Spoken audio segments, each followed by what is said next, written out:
So in this presentation, I'll talk about my lesson analysis. This inquiry compares two approaches to teaching chemical equilibrium in a Form 5 chemistry class.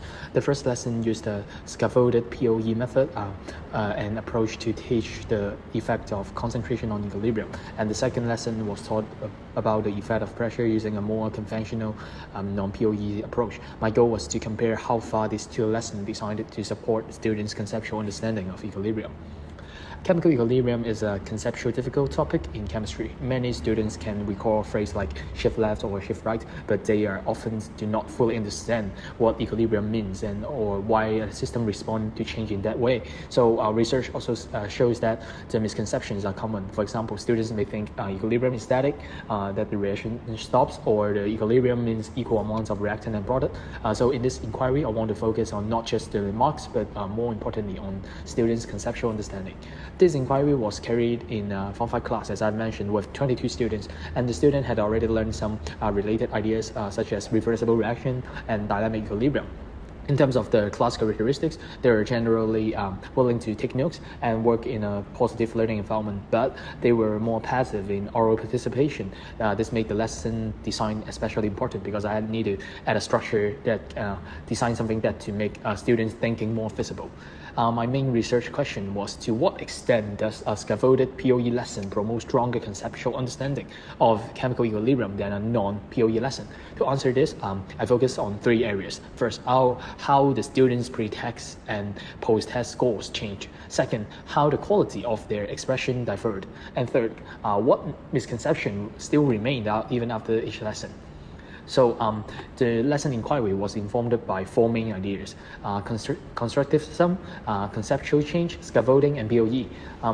In constructivism, it suggests that students interpret their new ideas through their existing understanding, so misconceptions need to be surfaced before they can really be challenged. And the conceptual change is especially relevant because equilibrium is a topic where students often hold like a persistent but inaccurate mental models. Scaffolding is also important because students often need a structured support to develop their scientific explanations. Finally, POE is a very useful tool because it encourages students to predict, observe evidence, and then explain the results, which can promote their deeper learning. To make the study more meaningful, I compared the two 80-minute lessons taught in the same class. Lesson A is focusing on the effect of concentration, and I'm using scaffolded POE, and lesson B is focusing on the effect of pressure without POE, and it's mainly on teacher explanation and teacher guide lesson. Also, I still work with some work example and guide practice with them. This comparison allowed me to examine not only whether students improved, but whether the type of lesson design influenced the depth of their understanding. The POE lesson focused on the concentration. I used the prediction and observation and explanation task together with a scaffolded worksheet and an iron 3 thiocyanate equilibrium demonstration. I chose this system because it provides a clear and visible color change, which helps students connect an abstract equilibrium shift to more observable evidence. The lesson was designed to confront misconception directly by asking students to predict first, then compare their prediction with what actually happened, and finally explain the results scientifically. And the non-POE lesson was just focusing on the pressure, and in that lesson I used a teacher explanation and guiding question and some short practice tasks. Students are still engaged with the content, but this lesson did not include a formal POE cycle. So compared with the POE lesson, this lesson were more direct and teacher guided in overall. So to analyze the two lessons, I collect 4 types of evidence for both lessons: the pre-test results, post-test results, written explanation, and the teacher observation notes, which is wrote by me. This made the inquiry manageable in a real classroom, while still allowing me to examine both performance and conceptual understanding. It also aligned well with the task requirement that the data collection should be guided by the question being explored. The assessment were designed to measure 2 things. One was their actual achievement through the short question and structured response question. The second was more about the conceptual understanding through the explanation items that require students to justify the equilibrium change. The distinction was important because students can sometimes give a correct answer without showing real conceptual understanding, so I did not want to rely on the marks only. I also wanted to see how well students could explain their thinking. To analyze students' written explanations, I use 4 categories. One is scientific correct, another one is particular correct, and misconception dominant, and no response. A scientific correct response includes both correct answer and a scientific acceptable explanation. And the particular correct response showed some correct ideas, but the reasoning was incomplete. For the misconception part, it reflects incorrect understanding, such as thinking the equilibrium means equal amounts, or treating the shift as a memorized rule only. And the last one is like they do not respond at all. And this kind of framework and categories help me to analyze the quality of understanding more systematically. And this step was important because a correct answer do not always mean real understanding. In equilibrium, students often learn procedural rules that can help them choose the right direction of shift, but they do not really understand why and what the system behaves that way. So by analyze the explanation, I could distinguish the surface level correctness from a deeper conceptual understanding. This was especially important for me to comparing POE and non-POE teaching. Looking first at the score data, both lessons led to an improvement, but the POE lesson produced a larger gain. So in the POE lesson, the lesson mean increased from 3.2 in the pre-test to 7.4 in the post-test, giving a mean gain of 4.2. But in the non-POE lesson, it just increased from 3.4 to 5.8 marks. So the gain is only 2.4. So at this level of marks, the POE lesson appeared to be more effective.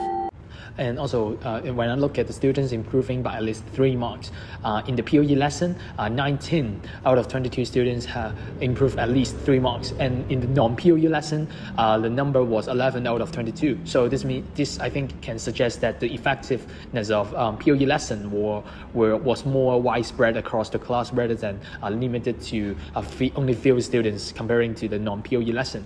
And clear differences appeared in the explanation data. In the POE lesson, scientifically correct explanation increased from 3 students to 15 students. And at the same time, the misconception dominant explanation dropped from 13 to only just 2. In the non-POE lesson, there was also improvement, but it was smaller. The scientifically correct explanation increased from 4 students to 10 students, while the misconception dropped from 11 to 6 students. So I can tell that the POE lesson was stronger not only in improving the marks, but also in reducing misconception by improving the conceptual explanation. When I compared the 2 lessons more closely, I found a clear difference in the kind of explanation students produce. After POE lessons, students were more likely to explain equilibrium in terms of disturbance and the system response. Their answers showed a stronger use of evidence and fewer misconception. After the non-POE lessons, students were still more likely to give a root-based or procedural response with weaker explanation depth. So the main difference was not just whether the students were correct, but how deeply their understanding of concept or change. The difference can also be seen in sample response shown here. After the POE lesson, one student wrote, adding the Fe3 plus disturbed the equilibrium, so this equilibrium system shift right to use up the added ions. This response shows a cause and response explanation. After the non-POE lesson, a more typical response was it shift to the side with lower gas molecules because pressure increased. The answer is not fully wrong, and actually it is correct in DSE, but it is still more like procedural or root-based instead of like conceptually rich. This supports the ideas that a POE lesson actually helped the students to explain more scientifically. And my observation notes also support the written data. In the POE lessons, students were more active in making predictions and discussing whether their ideas were correct or not. I could see moments of cognitive conflicts, and some students revised their explanation after observing the demonstration. In the non-POE lessons, students were attentive but more passive, and their answers were generally shorter and more rule-based. And so from both the written evidence and the classroom interaction, the POE lessons seemed to promote stronger conceptual engagement. Overall, the findings suggest that the POE lesson was more effective than the non-POE lesson in promoting conceptual understanding of chemical equilibrium. Both lessons improve students' performance, but the POE lesson produced larger gains in test scores and stronger improvement in explanation quality, and a greater reduction in misconceptions. This pattern is consistent with the theoretical expectation that learning improves when students are required to review and to test and revise their thinking rather than only receive information.